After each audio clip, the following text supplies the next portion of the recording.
오늘도 하나님께서 축복하시는 참으로 복된 날입니다. 하나님의 연회가 함께 하시기를 원합니다. 오늘은 사무엘하서 제21장에서 상고하겠습니다. 사무엘하서 제21장에서도 계속해서 하나님의 징계가 진행되고 있습니다. 21장에 나타난 징계는 기근 징계입니다.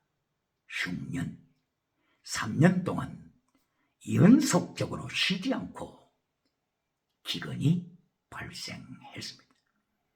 다윗 왕이 이스라엘을 정치해 나갔을 때 하나님께서 하나님의 징계하심을 통하여 21장에서는 흉년 징계, 기근, 패민, 기근 징계가 온 전국적으로 임하게 되었습니다.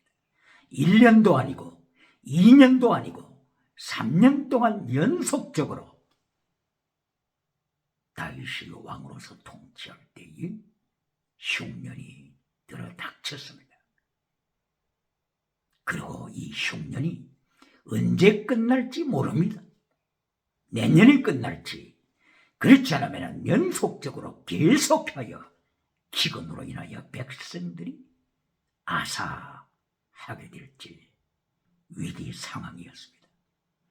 이때에 다윗은 왕으로서 정치적인 책임자로서 하나님 앞에 엎드려 기도드렸습니다.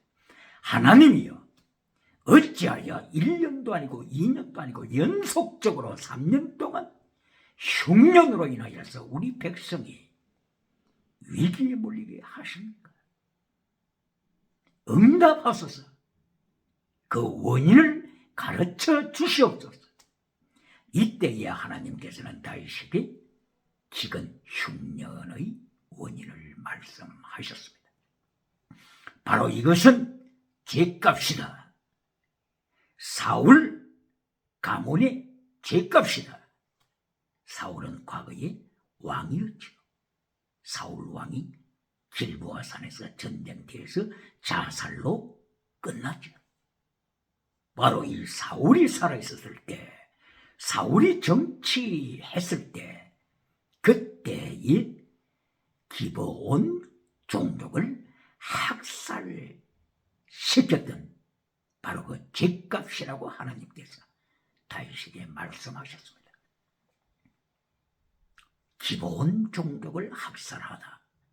바로 이것은 하나님께서 기억하시는 종족입니다.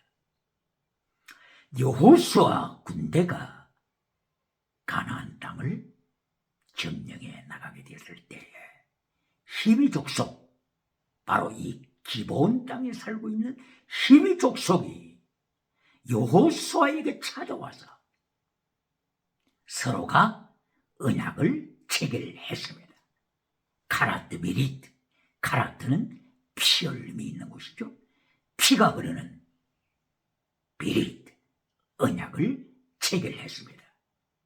피가 흐르는 언약, 카라트 베리트 언약을 체결하는 것은 서로가 어떠한 위기 중에서도 조약을 깨뜨릴 수 없다고 하는, 피를 흘리는, 만약에 이 조약을 깨뜨리면 피를 흘려서 죽인다고 하는 바로 이러한 혈맹의 언약을 맺었기 때문에 하나님께서는 이 조약을 기둥이 보셨습니다. 그런데 사울 왕이 자기가 정치할 때 기브온 종족들을 학살했습니다.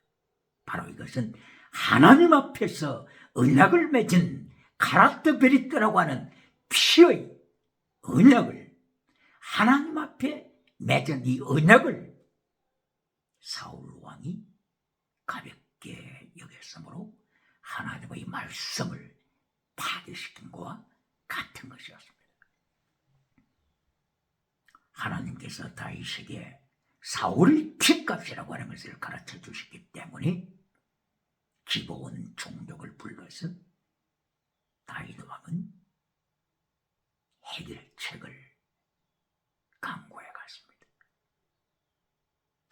기본 종족들이 다윗 왕에게 요청한 것은 왕이 바로 이 죗값을 해결하기 위하여서는 은과 금으로, 물질로, 돈으로 해결되는 것이 아닙니다. 하나님 앞에서, 하나님의 말씀 앞에서, 하나님의 율법 앞에서 살인죄에 대해서는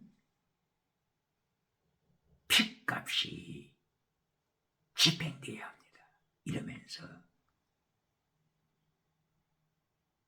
사울 가문의 7명의 목숨을 기본 종족들이 요청했습니다. 사울 가문, 아직도 살아있는 사울 가문에 남은 7명의 목숨을 우리에게 넘겨주소서.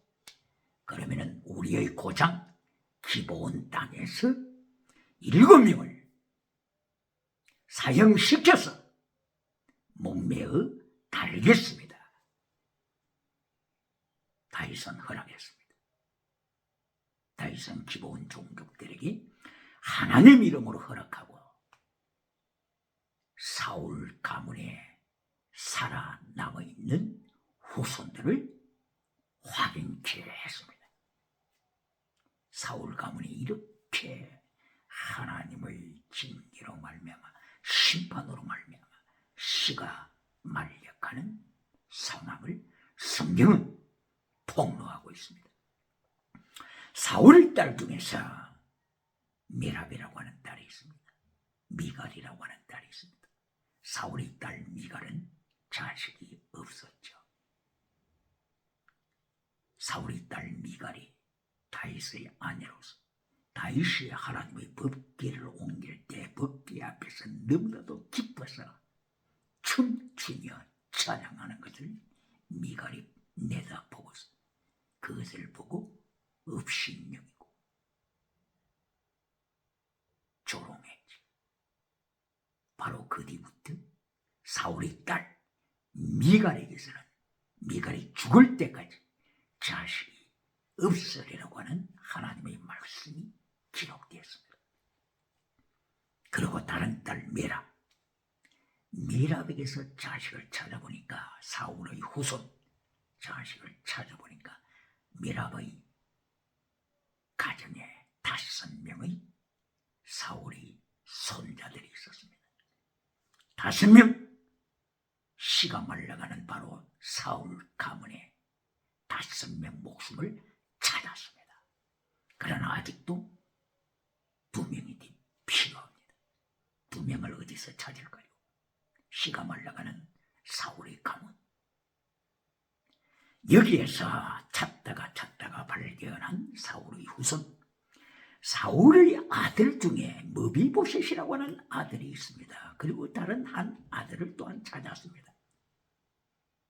리스바라고 하는 사울의 첩, 사울의 아내를 통하여 태어난 바로 2아들, 그 2아들 중에 하나의 아들이 머비보셋 하게 되면 또 다른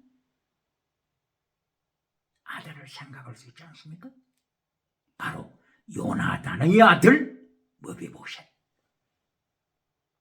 다윗의 상에서, 왕궁에서, 다윗의 상에서 먹고 마시는 은총을 입은 머비보셋, 요나단의 아들. 사울 왕의 위치에서 보게 되면 머비보셋, 요나단의 아들이 손자죠. 그러므로 여기서 다윗은 결단해야 합니다.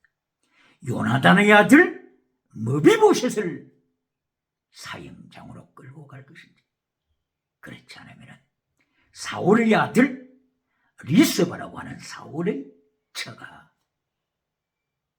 낳았던 그 머비보셋을 사형장으로 넘겨줘야 할까? 다윗 왕의 결단은 시간을 요하는 것이 아닙니다. 순식간에 결정할 수가 있습니다. 왜 그랬습니까? 다윗은 요나단과 언약을 이미 맺었기 때문인 것입니다. 카라트베리트. 다윗의 아들 요나단, 다윗의 친구 요나단, 다윗의 생명을 지켜준 요나단과 다윗은 젊었을 때, 위기 때 카라테베리트 하나님 앞에서 언약을 맺었습니다. 예를 들면 사무엘 상서 8장 1절 이하, 사무엘 상서 9장 1절 이하, 그리고 사무엘 상서 23장 17절 이하. 집광야 다윗이 사울 왕에 쫓기고 있을 때, 광야 생활로 쫓기고 있을 때 요나단이 광야까지 찾아와서 다윗에게 하나님의 말씀으로 전해주기를, 친구 다윗이여, 위기 때, 환난 때 염려하지 마소서. 하나님께서 당신을 왕으로, 이스라엘 왕으로 세우실 것입니다. 그러므로 언약을 체결합시다. 다시 한번 집광야에서 언약을 체결합시다. 이리하여 요나단과 다윗은 다윗의 환난 때 광야에서 다시 한번 언약을 체결합니다. 다윗이 왕이 될 때 우리 가문을 지켜주소서, 우리 자식을 지켜주소서.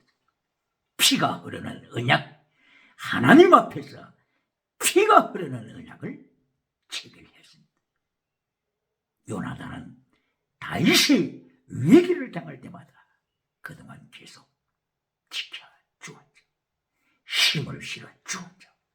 그리고 집강에서도 당신 왕이 될 것입니다. 하나님의 말씀으로 격려해 주었습니다. 이리하여 다윗은 요나단과의 맺은 비릿, 카라트베리트, 피가 흐르는 언약이 있기 때문에 머비보셋, 두 사람 머비보셋 중에서 요나단의 아들 머비보셋을 사형장으로 데리고 가는 것이 아니라 사울 왕의 아들 중에 머비보셋, 리스바라고 하는 사울이 처가 낳았던 머비보셋을 기브온 사람들에게 넘겨주어 기브온 사람들은 다윗의 후손, 다윗의 아들, 다윗의 손자들 7명을 기브아에서 사형시켰습니다. 그리고 나무에 명을 달았습니다. 바로 여기서도 하나님께서는 언약을 강조하십니다. 언약!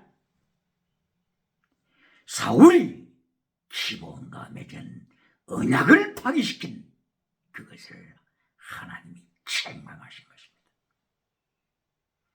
그리고 다윗이 요나단과 언약을 맺었기 때문에 그의 자식들 머비보셋, 요나단의 아들 머비보셋이 위기 중에 살아남았습니다.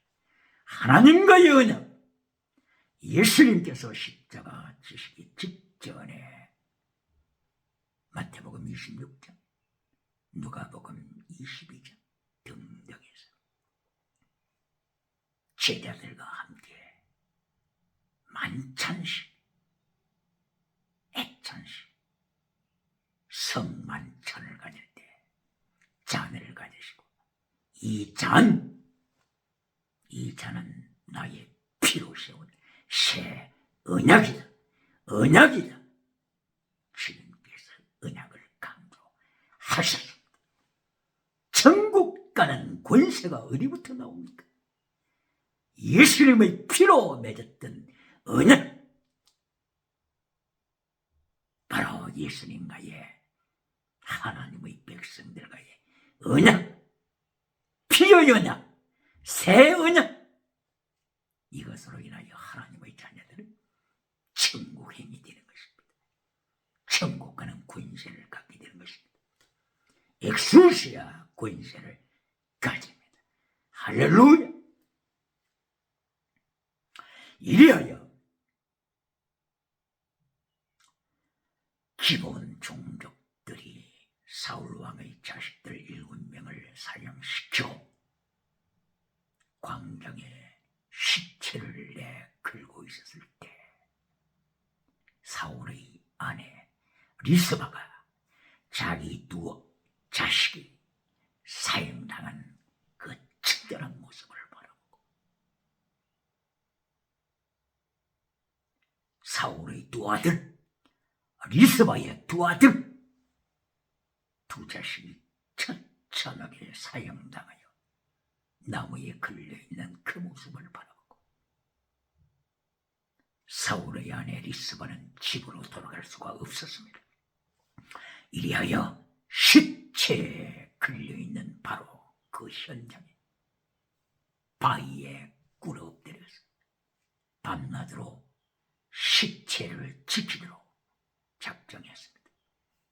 낮에는 새들이 와서 자기 자식들의 시체를 쪼아 먹을까 봐서 낮에도 시체를 지키고, 밤에는 동물들이 와서 자기 자식들의 시체를 집으로 삼킬까 봐서 밤에도 리스바는 시체를 떠나지 않냐고 날이면 날마다 밤이면 밤마다 울며 불며 자식들의 시체 옆에서 지키고 있었습니다.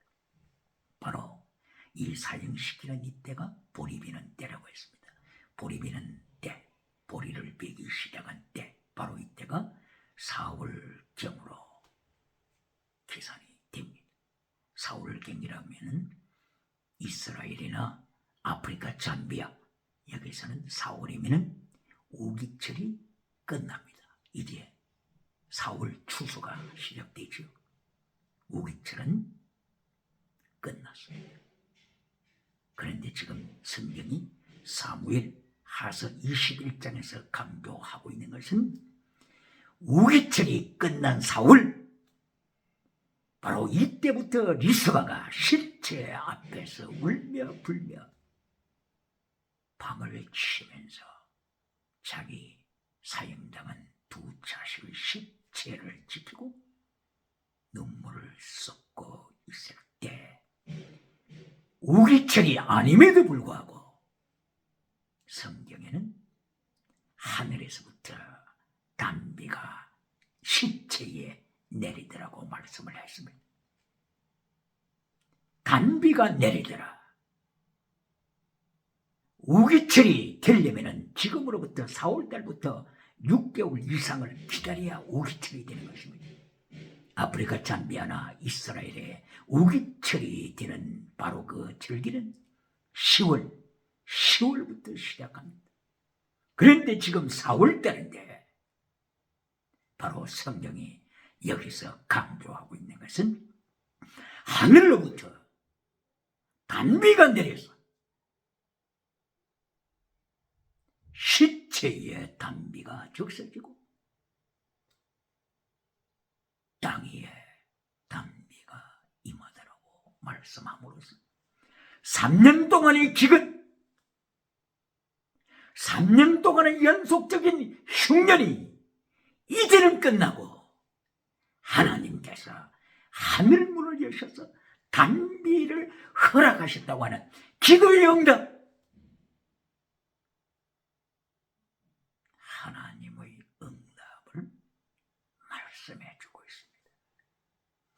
3년 동안 연속적인 기근 원인, 바로 이것이 사울의 피가, 하나님의 말씀을 대적한 피가, 하나님의 언약을 파괴시킨 피의 값이라고 다시 한번 단비를 통하여 확정시켜 주셨습니다. 이렇게 리스바가 시체를 지키면서 시체 앞에서 바위에 엎드려 집으로 돌아가지 않는 이 정보가 다윗 왕에게 들어가게 되었을 때에 다윗은 사울 가문을 기억하게 되었습니다. 이리하여 매달려 있는 이 시체들을 거두어서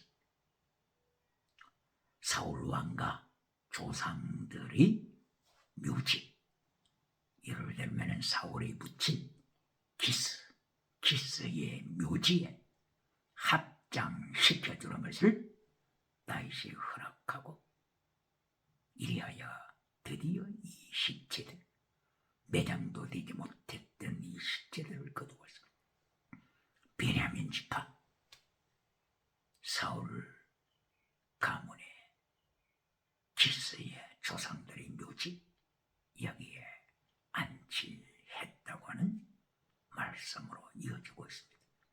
이때 다윗은 사울의 시체와 사울의 자식들의 시체가 길보아 산에 있었을 때, 그리고 길보아 산에서 사울의 시체와 사울의 자식들의 시체를 블레셋 사람들이 거두어서 벳산이라고 하는 바로 그 성벽에다가 매달아 놓은 것을 길르앗 야베스 사람들이 요단강 동편에서 요단강을 건너서 벳산, 바로 길보아 산 가까이에 있는 벳산 성벽에서 사울의 시신과 사울의 자식들의 시신을 거두어서 길르앗 야베스 바로 에셀 바위아래다가 에셀 나무 아래에 매장시켰죠. 가 매장을 시켰는데 다윗이 이번 계기를 통하여서 사울의 시신, 사울의 세 아들의 시신을 함께 이장하여서 베냐민 땅에 있는 사울 조상 기스의 묘지에 함께 합장시켰다고 하는 말씀으로 종결되고 있습니다. 오늘 하나님께서 하나님의 백성들에게, 그리고 세계 오디양 7대주에게 경고하시는 것은 하나님의 징계입니다. 하나님의 징계. 하나님의 징계는 사무엘하서 15장부터 20장까지 전쟁을 통한 징계, 사무엘하서 15장, 그리고 사무엘하서 16장, 17장, 18장, 19장, 20장까지 하나님의 징계, 전쟁을 통한 징계를 말씀하셨는데, 오늘 사무엘하서 21장을 통하여 기근, 흉년, 패민, 바로 하나님의 징계 중에 빼놓을 수 없는 것은 흉년 징계입니다. 한반도, 북한, 하나님의 징계, 기근, 기억해야.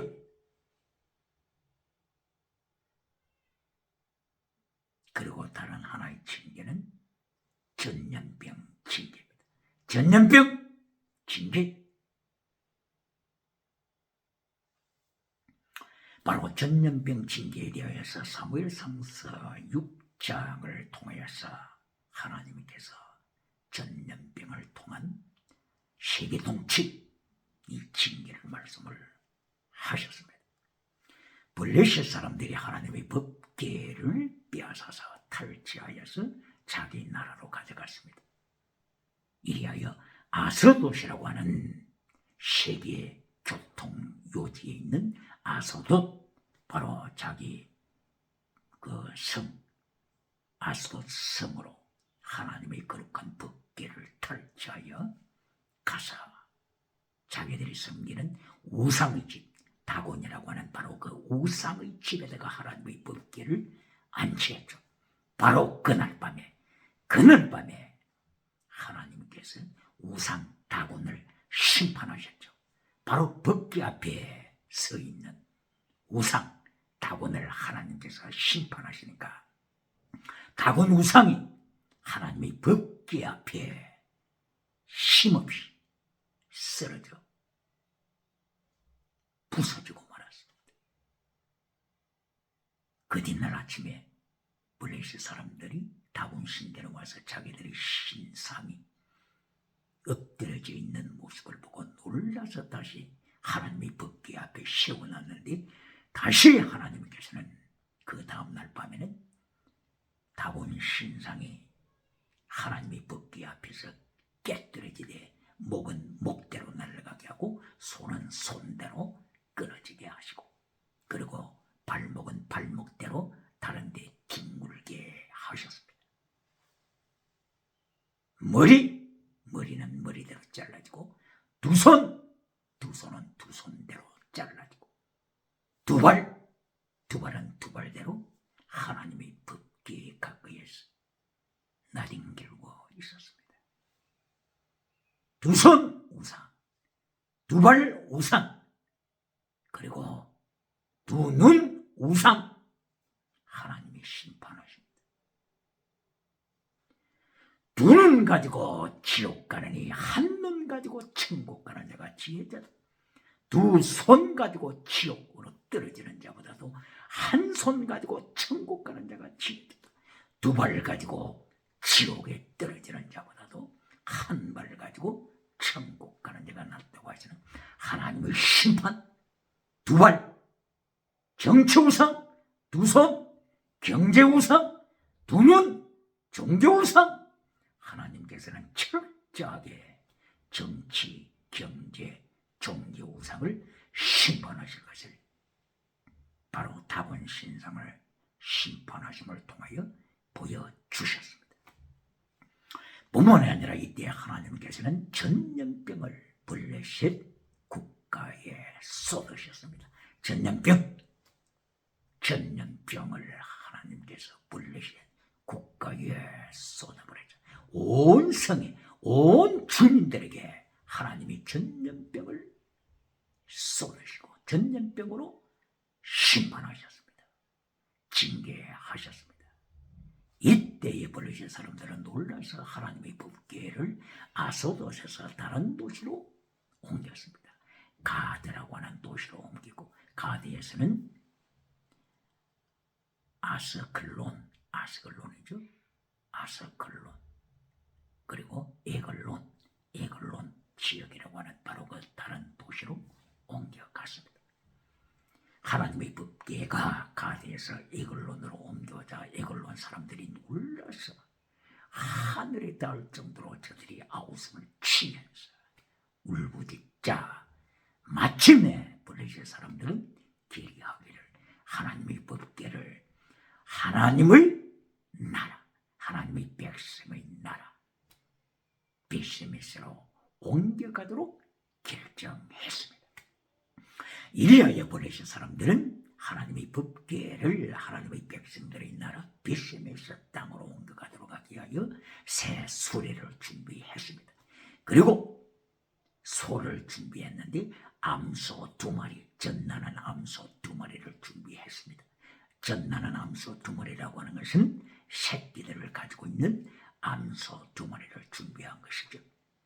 이때에 블레셋 사람들은 전염병의 원인을 정확하게 규명코자 했던 것입니다.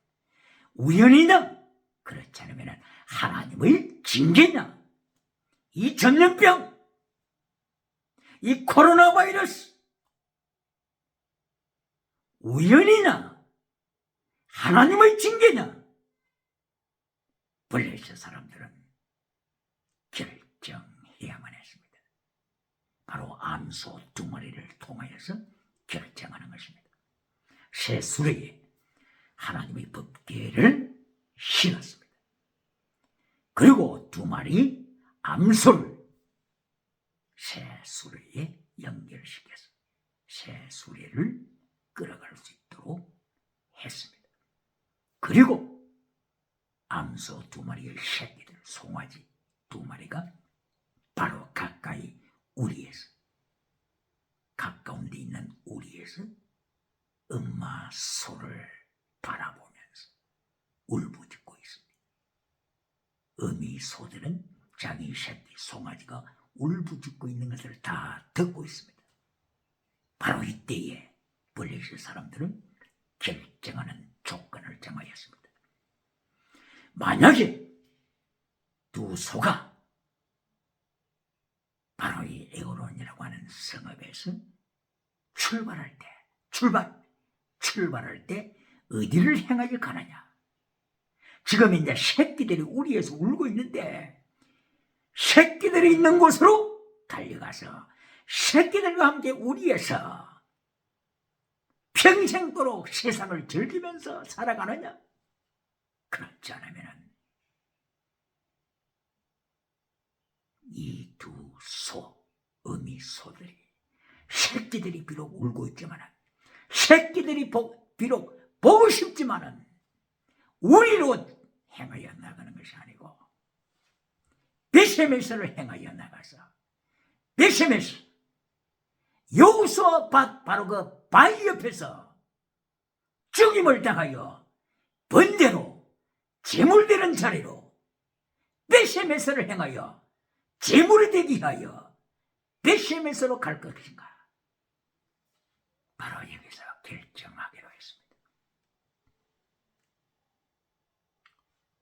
두 함수가 출발합니다.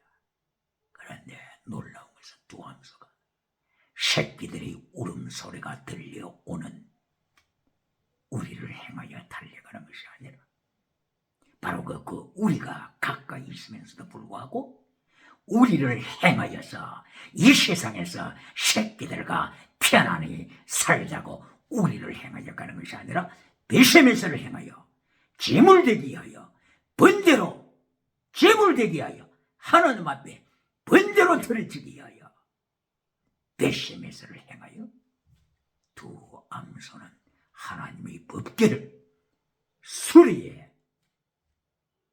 앉히린 채 암소 두 마리는 수리를 이끌고 베세메스로 가서 제물이 되었습니다.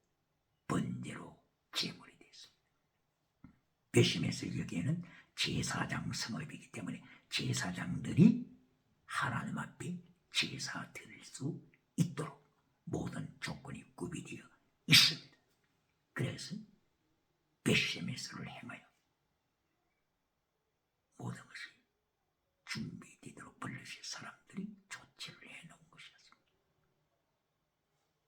두 암소 순교로 행하여 제물 되게 하여 번제물이 되게 하여 베세메스를 행하여 직진하는 두 마리 암소, 이것을 통하여 베세메스 사건을 통하여서 블레셋 사람들은 징계, 전염병 징계, 이것은 우연이 아니다. 하나님으로부터 온 전염병이라고 하는 것은 블레셋 사람들은 만방에 고백하지 아니할 수가 없었습니다.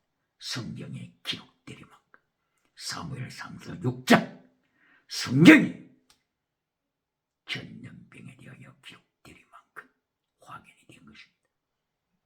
그러므로 하나님의 징계, 전쟁을 통한 하나님의 징계, 기근, 흉년을 통한 하나님의 징계, 전염병을 통한 하나님의 징계, 바로 하나님께서는 징계를 통하여 세상을 통치해 가십니다. 5대양 7대주, 5대양 6대주, 5대양 7대주를 하나님의 징계 그리고 하나님의 은총 두 가지를 통하여 하나님은 오늘도 세계를 통치하십니다.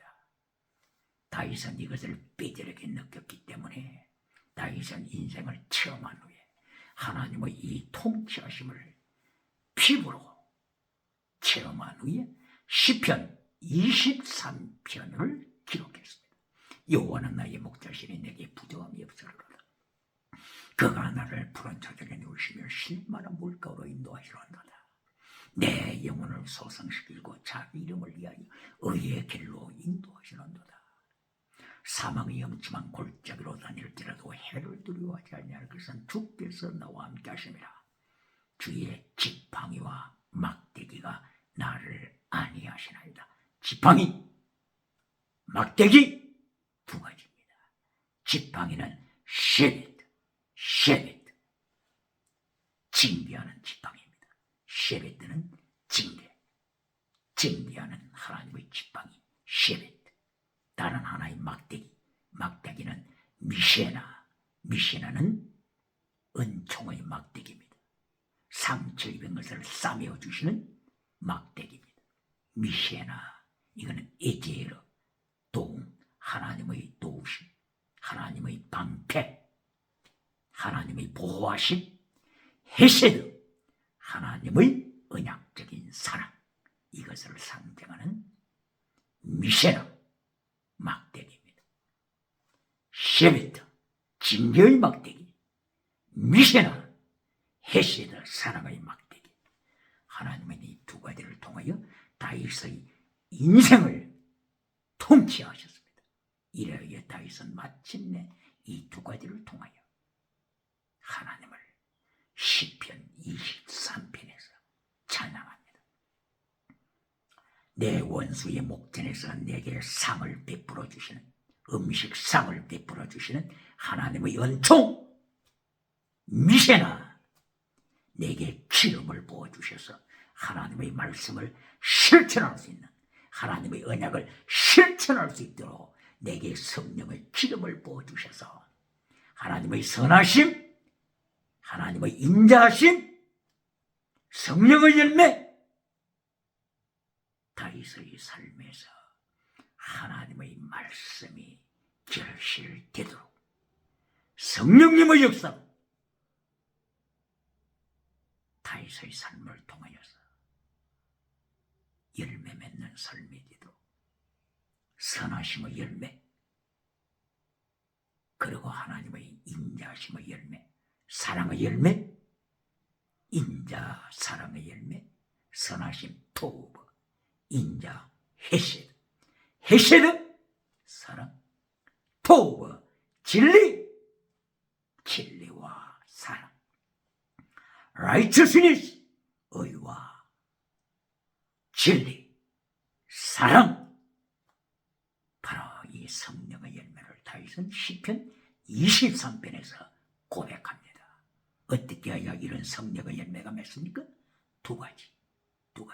하나는 하나님의 징계의 막대기를 통하여, 하나님의 징계, 셰베트라고 하는 하나님의 징계의 체질, 다른 하나는 에제르와 같은 하나님의 도심의 막대기 미세나를 통하여서 다윗의 삶이 성령의 열매가 맺히도록 축복하셨습니다. 오늘의 하나님과의 언약, 중요한 언약이 뭡니까? 바로 그것은 십계명의 언약입니다. 왜 언약궤라고 말합니까? 왜 법궤를 언약궤라고 말합니까? 법궤를 언약궤라고 말하는 것은 십계명이 법궤 속에 들어있기 때문인 것입니다. 바로 이 십계명이 하나님과 하나님 백성 사이의 언약이기 때문인 것입니다. 출애굽기 34장 28절, 하나님의 언약, 십계명 말씀하고 있습니다. 하나님과의 맺은 언약입니다. 십계명은 하나님과 맺은 언약입니다. 언약, 비릿, 카라트 베리트, 예수님의 피 흘림이 있으신 하나님과의 언약, 예수님과의 언약, 하나님과 맺은 십계명 언약을 파괴시키면은 사울처럼, 사울아 잘 들으라, 네가 언약을 파괴시킨다. 언약을 파괴시킨 죄값으로 기본 사람들이 네 후손 7명의 목숨을 요청했다. 기억하라. 십계명을 파괴시키면 안 됩니다. 마태복음 5장, 예수님은 산상설교를 통하여 십계명 설교를 하십니다. 십계명 어디서 설교하신다고요? 마태복음 5장. 기억해야 합니다. 오늘도 마태복음 5장에 있는 예수님께서 가르쳐주신 십계명을 잘라버리는 몇 신자가 있습니까? 하나님의 강단에서 십계명을 잘라버리는, 하나님과의 언약 십계명을 잘라버리는 몇 신자가 있습니까? 성도의 가슴에서 예수님께서 설교하신 마태복음 산상설교 5장부터 7장까지 있는 십계명 설교, 마태복음 5장 19절부터 마태복음 5장 48절까지 십계명 설교 잘라버리는 몇 신자가 있습니까? 언약을 파괴시키는 몇 신자가 있습니까? 본문에 아니라 마태복음 15장 1절 말씀부터 다시 한번 예수님께서는 십계명 설교를 하십니다. 몇 장에서요? 마태복음 15장 1절 이하에서 십계명 설교를 다시 하시고 바리새인들에게 향하여 하나님을 예수님께서 책망하시기를 너희가 너희의 전통, 사람의 전통, 고르반이라고 하는 사람의 전통, 자기들이 가지고 있는 귀한 선물, 예물이 있는데 부모에게 주기는 싫고 하나님 앞에 바치기도 싫고 그리하여서 고르반, 그 선물을 행하여 고르반 딱지를 붙여놓으면 부모에게 주지 아니해도 된다고 말하면서 부모에게 드리지도 않고 하나님 앞에 바치지도 않고 딱지로만 고르반 예물이라고 하는 뜻이죠. 선물이라고 하는 뜻이죠. 딱지로만 고르반 붙여놓고 부모를 공경하지 않는 인간들아, 너희 전통으로 예수님의 십계명, 하나님의 십계명을 파괴시켜 부모를 공경하지 않는 자들아, 예수님께서 마태복음 15장에서 다시 십계명 설교를 하십니다. 그리고 마태복음 19장에서 다시 예수님께서 십계명 설교를 하십니다. 한 사람이 예수님께 나와서 영생 얻기를 원합니다. 어떻게 해야 되겠습니까? 영생, 천국 가기를 원합니다. 어떻게 해야 되겠습니까? 마태복음 19장 17절 이하, 누가복음 18장 18절 이하에서 똑같이 말씀을 합니다. 이때에 예수님께서는 십계명을 지켜라, 십계명을 지키라고 말씀을 하셨습니다. 네 부모를 공경하라, 살인하지 말라, 간음하지 말라, 동성애하지 말라, 간통하지 말라, 거짓 증거하지 말라, 그리고 도적질하지 말라, 탐하지 말라. 이때에 예수님께 질문했던 이 관원은 제가 어릴 때부터 지켰습니다. 이때 예수님께서는 이제 대신 계명, 하나님을 행한 계명을 말씀합니다. 우상을 섬기는지 안 섬기는지를 확인하는 것입니다. 그래서 예수님께서 이 부자 관원에게 네 모든 소유, 네 소유를 팔아서 가난한 자에게 주고 그리고 와서 나를 쫓아라. 이 부자는 자기가 많은 재산을 가지고 있는 부자이기 때문에 예수님의 말씀을 선택하기보다는 자기 황금을 선택해서 자기 경제의 우상을 선택하고 말았습니다. 이때에 예수님께서는 부자는 천국 가기가 힘들다, 낙타가 바늘기로 들어가는 것이 오히려 더 쉽다. 이때에 제자들이 놀라서 어찌 그렇게 부자가 천국 가기 어렵고 낙타가 바늘기로 들어가는 것이 더 쉬우면 누가 구원을 받습니까? 누가 구원을 받습니까? 이때에 예수님께서 해답을 주십니다. 사람이 할 수 없는 것을 하나님이 하신다. 이게 대답입니다. 그리고 이어서 예수님께서는 십자가 지실 것을 말씀하십니다. 누가복음 18장 31절 이하, 바로 이 대화를 하시고 나서 십자가 지실 것을 말씀을 하십니다. 예수님의 십자가 보혈, 성령의 능력, 이것을 통하여 하나님께서는 하나님의 사람들이 예수님의 말씀을 순종하도록 역사하십니다. 사람은 타락한 존재이기 때문에 사람 자신의 힘으로서는 하나님의 말씀을 순종할 수가 없습니다. 하나님의 율법 앞에 인간이 서게 되면 바울 사도처럼 절망합니다. 로마서 7장 24절 절망합니다.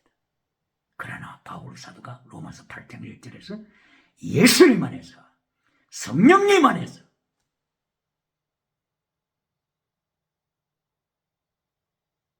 자유, 율법의 요구를 행할 수 있음을 고백했습니다. 누구의 힘으로요? 성령님 안에서, 예수님 보혈 안에서 율법의 요청을 순종할 수 있음을 고백했습니다. 바로 이것이 성령의 열매입니다. 성령의 열매. 갈라디아 5장 22절. 성령의 열매, 사랑의 열매, 순교의 열매. 순교 열매는 최고의 사랑입니다. 순교는 최고의 사랑, 사랑은 율법의 완성. 답이 나왔습니다. 로마서 13장 8절. 사랑은 율법의 완성, 율법을 완성했다.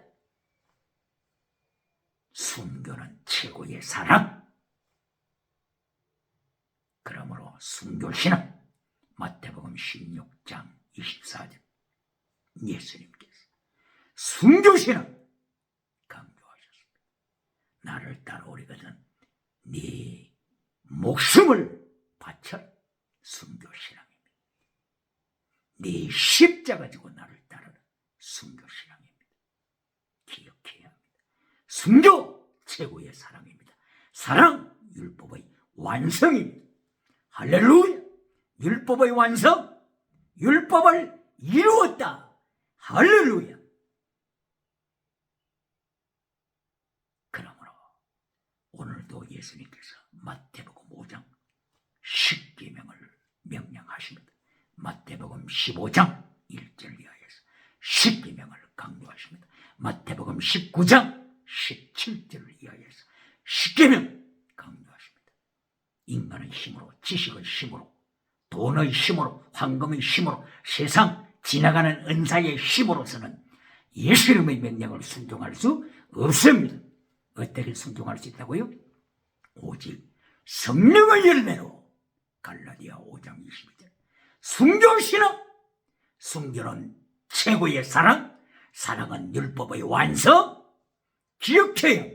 오늘도 예수님의 은총으로, 성령님의 능력으로, 예수님의 보혈의 근서로 순교신앙을 가져 최고의 사랑을 가져, 사랑은 율법의 완성이라고 하는 이 은총에서 성령의 역사로 기뻐하시기를 예수님 이름으로 축원합니다. 할렐루야.